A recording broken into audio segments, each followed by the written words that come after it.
Just 4 days away from opening the 2026 regular season, but first 3 more practice games as the Dodgers and Angels kick off their annual Spring Freeway Series at the Big A in Anaheim, back in a Major League Stadium for the first time since the World Series. We've got first pitch with Tyler Glass now on the mound coming up in 30 minutes. Hi, everybody. Welcome to Access Sportsnet Dodgers, brought to you by your Toyota dealers, John Hartung, Jerry Hairston Jr., Adrian Gonzalez. As you guys know, spring training's a lot of early mornings. That's not the normal routine for you for the course of 162 games, Jerry, but that is no longer an issue for the guys. As I get a little older, I become more of a morning person, but not in my late 18, 19, 20 years old. And then in my 20s and 30s, I certainly wasn't a morning person. I love night games as a player. I don't know about you, Gonzo. I love playing under the bright lights. Oh, it's always great to play under the lights. I mean, day games, the Sunday game during the season, you're okay with that because, you know, that quick turnaround. But spring training can get, you know, you got to go to sleep early. You got to wake up really early, get to the ballpark early, get your work done there. You get to sleep in a little bit. It feels good. It feels really good. And I'm sure everybody there today is like, I got a good night's sleep in, feeling good, ready to go. Guys got a smile on their face right now at the Big A. And one of the only decisions still to be made this spring was who was going to get that final position player spot on the Dodgers opening day roster. That decision has been made. For more on that, let's head out to Angel Stadium in Anaheim. Kirsten Watson joins us live with the latest news. Hi there, Kirsten.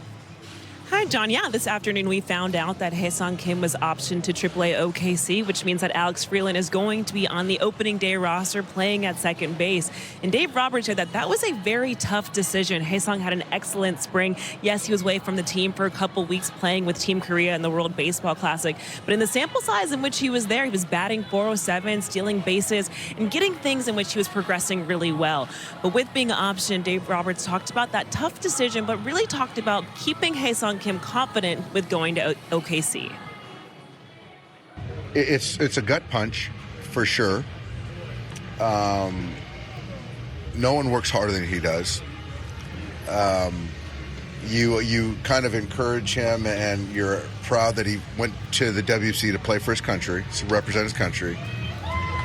You don't run away from the fact that he had a good spring while he was here. But I think that, again, the driver is him playing 6 days a week and logging a considerable number of at-bats, which you wouldn't get here, and the ability to kick all over the diamond. That was kind of the meeting, and that's regurgitated right here. What are the things you guys want to see out of him as he gets those everyday at-bats in AAA? The quality of the bat, the strike, the chase. I think, again, I do think that he's been much better, certainly versus right-handed pitching in this time we've seen him. I just think he just needs to play more. I really do. I just think that at-bats here in the States is going to help him be a big leaguer for quite some time. When Haesung Kim was away from the team in the World Baseball Classic, Dave Roberts talked about how he felt like his swing and the mechanics were a little bit out of whack once he got back. He was able to work with the hitting coaches and, of course, getting some of those results while in Arizona. But for right now, they just want him to continue working on that, making his mechanics more repeatable, really focusing on kind of that swing, but also being a utility player. So, of course, getting time at second base, also playing some short, and also getting some more reps in center field. He had a few outings during the Cactus League out in center. So that is the focus for him to just be out there every single day. That was a big key of that decision to have Alex Freeland over him. But they still want him to keep that confidence, keep working hard. And Dave Roberts did say very clearly they expect to see him relatively soon back with the big league club, guys. Dave Roberts admitting, though, it was a gut punch for Haesung Kim. Kirsten, thank you very much. And obviously, Adrian, you understand Haesung Kim being incredibly disappointed with this because he worked so hard in the offseason to make some swing changes, looked good early in the spring. So how do you keep him from becoming discouraged and going down to Oklahoma City and taking care of business? You know, it really comes down to Haesung Kim. It's how he takes it, because you can encourage him, you can tell him like, hey, work hard, you're gonna be right there, don't worry. And everybody can go up to him and tell him that. But really it comes down to him saying, you know what, this is an opportunity for me to play every day, and force their hand. Because, you know, what do they say? I mean, Jerry, you know, what do they say? If you don't like it, play better, right? Yeah. So force their hand, go out there, you know, hit 400 in AAA, steal a bunch of bases, put the bat on the ball, walk a little bit more, you know, do the things that they want you to do, to make him be like, we have no other choice but to call him up, and then they're going to figure out who they got to send down at that point. We're all Dodger fans here. We always root for the Dodgers. But just talking about baseball players, and listen, I got players that I help out in college, minor leagues. When you're playing, and even Dodger players know that, when you're playing also the 29 other teams out there. This is the big leagues. And you can do a Dodgers a favor. If you go out in there and you just light it up in AAA, something may happen. Like Adrian said, you may force a move, whether up at the big league level or down at AAA with a trade. The biggest thing is all on Kim. Go out there and just ball out. Do your thing. Play as good as you can play and force their hand either way, because there are a lot of other teams. We saw with Michael Busch. We love Michael Busch. He wanted to play in front of Freddie Freeman. I mean, that's just the nature of the beast. But the Dodgers did a great thing in trading Michael Busch to the Cubs. And guess what? We got some good young players in return. That's what it's about, making sure you play your best no matter where you're at. So Alex Freeland will be on the opening day roster. The Dodgers also have Miguel Rojas. They have Santiago Espinal. Both of them can play second base as well as other positions, Jared. But you also have Mookie Betts. You have Freddie Freeman, Max Muncy in the infield. So there's not a lot of playing time to go around. How do you see Dave Roberts keeping everyone relevant, as he likes to say, during the season? This is going to be really tough. I anticipate Miguel Rojas. I know they're talking about platooning Freeland and Miguel Rojas, but I'm anticipating he gets to start opening night. And then for Santiago Espinal. I love saying that because you like to combine them, yes. Remember Fernando Seganol back in the day? He had bombs. I love that dude back in the day. Anyway, back to our infield. Espinal can play all four infield positions. Has some pop in his bat, can crush left-handed pitching. So I think he will get some starts here or there against left-handed pitching. I think Miggy Rowe will get some spot starts. We've got to make sure we keep him fresh. So it's going to be tough for manager Dave Roberts. And Fernando Seganol, brother, if you're out there, man, make sure you hit me up. Bro, he hit the furthest home run in AA I've ever seen. He had incredible pop. Yeah, I mean, these guys are all great players. They're all, we got two veterans and one guy, that's young, that he's going to find his way to, if he gets his at-bats, he'll get in the rhythm. If Alex Freeland starts, platooning a little bit, it might be a little bit harder for him to get his rhythm, because young kids have struggle a little bit more with platooning. But you got three guys that can play all over. You got three guys that can really pick it, and you got Espinal that has a little bit of pop. Miggy, we know what we get out of him, and Freeland, if he's having his his little mechanical changes, so he can really work and get that batting average up. You got three guys to choose from to play all over the infield. So I like where they're at right now. All right, a little over 20 minutes away from first pitch in Anaheim. Will Smith making his way to the bullpen for Game 1 of this Freeway series. He's going to be behind the plate to catch Tyler Glasnow. First game preview 2026 coming up, as we'll check in with Steven and EK at the Big A. Plus, the Dodgers have all-star after all-star in the top half of their lineup. We'll discuss the big boys going 1 through 4, and also some thunder near the bottom of the lineup as well. Here is the Dodgers lineup for Game 1 of this Freeway series. It's Shohei Ohtani, the DH, batting leadoff, followed by Kyle Tucker in the two-hole playing right field. Middle of the order goes Mookie Betts, Freddie Freeman, and Will Smith. You have Max Muncy at third base batting sixth. Then it's Teoscar Hernandez in left, Andy Pages in center, and Alex Freeland at second base. Jerry batting ninth behind Tyler Glasnow. Well, I'm looking at rookie Alex Freeland. Hopefully he has a really good start this season. He's going to get a lot of pitches to hit, but really the rest of the lineup is as good as it gets in all of baseball. Oh, it's the best in baseball, and that lineup looks very, very scary. Where are we hitting this lineup, Gonzo? Where were we hitting? Jared, everyone knows where you're hitting. Off the bench. Can slot in somewhere off in the bench. middle. I didn't say where. Just said it's clear. Off the bench.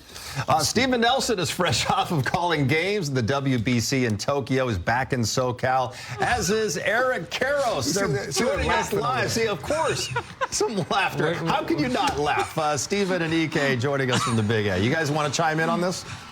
No, not at all. Johnny, I just wanted to let that moment of silence sit for another 2 minutes, to be honest with you. That was fantastic. Jay Hare, sorry, man. You just got we're Johnny's in mid-season form, though, clearly. Evidently. All right, well, we're just getting warmed up here at the Big A, EK, as the Dodgers back home in Southern California from Arizona. And the fellas just showed that lineup that we're going to see tonight.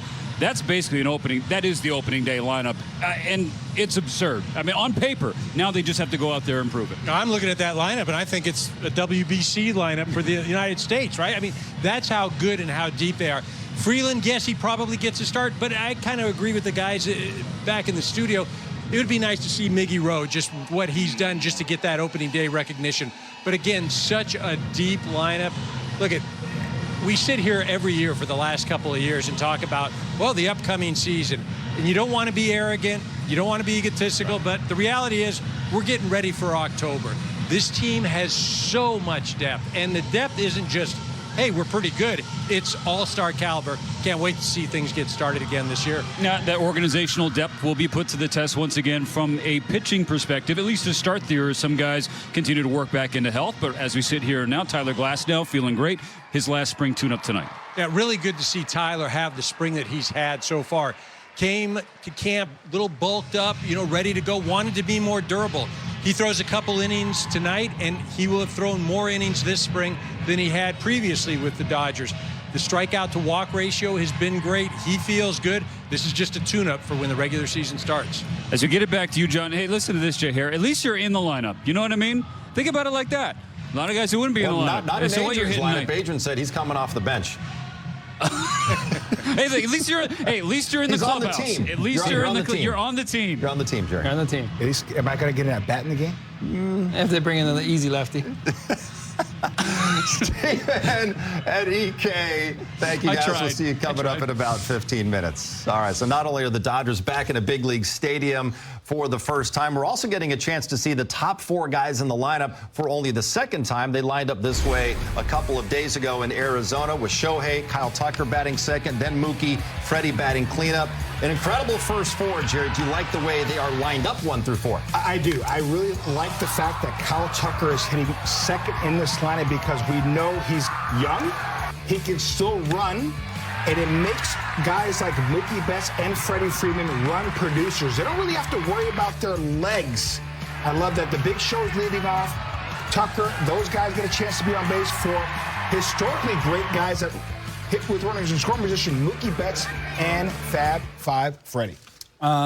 I would like to see Mookie in the 2 spot and Kyle Tucker in the 3 spot. And the only reason for that is, and maybe this is why Kim is in AAA and Freeland is in the big league roster, is because if a reliever comes in to face the 9th hitter, he's going to flip Alex Freeland around, which at that point, now do you go Miguel Rojas or do you pinch hit for him because he's starting, he would be starting against a left-handed pitcher. So then you got 3 lefties in a row at that point, you know, that pitcher would face. So if you have Kim in the lineup hitting 9th, you have 3 lefties for sure. So with Freeland being a switch hitter, it gives it a little bit of a breakup there.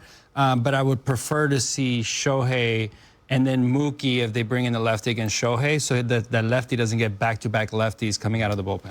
I completely agree with Adrian. I think if this was 3 years ago, that is the move. I think because Mookie Betts lost so much weight last year, and we're really concerned of making sure that he keeps his weight on. And you know, Gonzo, when you're hitting 3rd and 4th in the lineup, your job is, I'm a run producer. When you're at the top of the lineup, my job is to get on base and make sure I'm always scoring ball in the gap. Now, that doesn't say you're not going to be aggressive, but you're more apt to run at the top of the order, and you're more thinking, I'm a run producer hitting 3rd, 4th, and 5th. I think that's one of the reasons why you have Mookie Betts. You want to make sure, hey, bro, no running. Freddie Freeman, again, no running with that ankle, making sure they're healthy the whole year. When you're a little older, I think that's why they're going to put him in the 3rd and 4th spot. And I don't think any of this is set in stone. There's always a chance we'll see how it all plays out over the first month of the season or so, and maybe they'll reassess. Still more to come here on Access. Tyler Glasnow's last tune-up of the spring coming tonight in Anaheim. We'll next see him on the mound likely Saturday against the Diamondbacks, which is also Will Smith Game 7 bobblehead night. Dodgers and Angels coming up at 6 o'clock. Plus, the roster news of the day was Alex Freeland. He has made the Dodgers opening day roster. We will hear from Freeland himself coming up next.